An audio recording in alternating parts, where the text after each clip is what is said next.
Our second speaker today is Barbara Mariana. The title of her speech is Reclaiming My Life. Reclaiming My Life. Please help me welcome Barbara Mariano. Sorry. Thank you very much. My name is Barbara, and I am now 81 years old. And I've been a victim of childhood sexual abuse. This happened when I was 7 by my uncle, my mother's brother. I was 7 years old, and at the time I had hero worship for my uncle until he turned me into a sex object. Then my world kind of fell apart. My mom and maybe my brother and sister, we would walk down to grandma's house down the road where my uncle lived. And he would grab a magazine and invite me to sit next to him and read the magazine with him. And then something weird began to happen. He started to fondle me down there. Well, a 7-year-old, they're kind of very, very confused about this kind of behavior. And yet I thought, wow, the thing that I was really thrilled about was being important and that he really liked me, and the other part just confused me.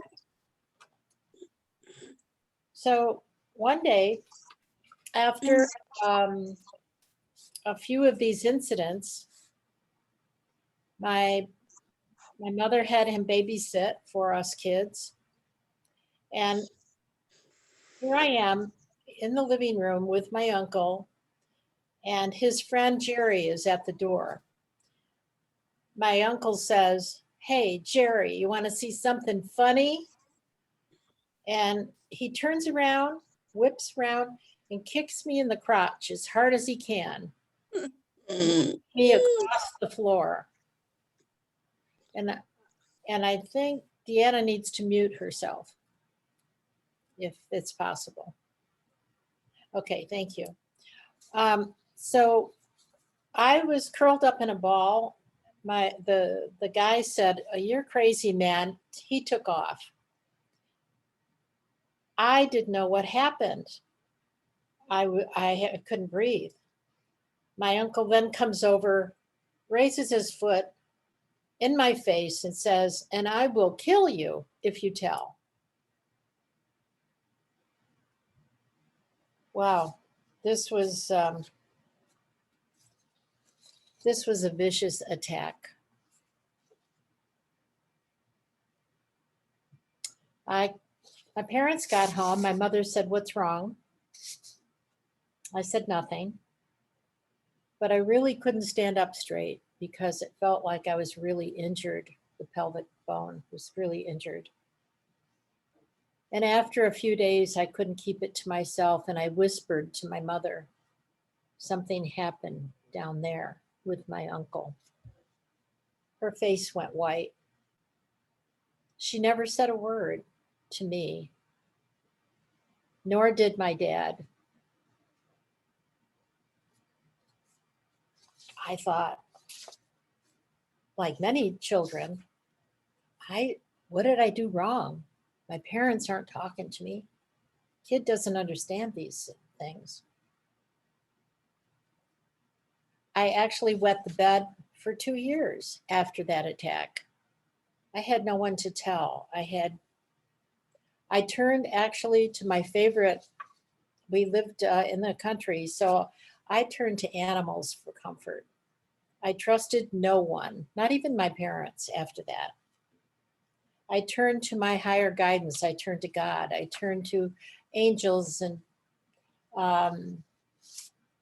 imagined that I was, an angel, and that I was protected by God.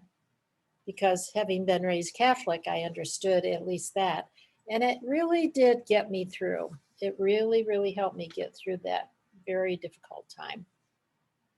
But it didn't make me very trusting. And so out of that, I really became a victim of circumstance.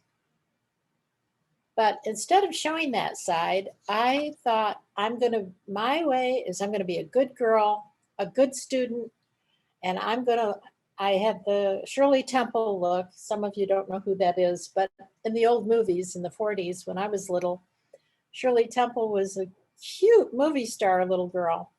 And I kind of looked like her back then. So I just put on that smile and that face, and I became an actress in a way. And then, all these years later, that was 7 years old. This is 81 now. And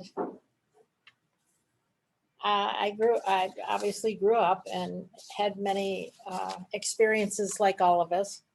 But one good thing that came out of all this is I confronted him when I was 35 years old. I called him. He lived in Buffalo, New York. And I just said, Uncle Doug, I'm calling you with some very bad news and you're not going to like it. Is it okay to share with you? Yeah. What's wrong? I know it. Oh, I said, and it's Barbara. He said, I know who you are. Well, do you remember what you did to me when I was 7? No. I said, well, let me remind you what you did to me when I was 7. And I gave him a blow-by-blow description. What do you think of that? He said, well, if I did that, I would apologize. I said, you did do that. So I guess I'll take that as an apology. Liberation. And then I actually had a fairly normal conversation with him. There was such a sense of relief of not carrying this alone anymore that I would almost say that I had a forgiveness moment with him. So why am I telling you all this story today? Well, I'm reclaiming my life at 81. And I'm here to share my story with the world thanks to Toastmasters. And I plan to continue for all the other people who have been victimized by childhood sexual abuse and had no voice like me. So thank you very much.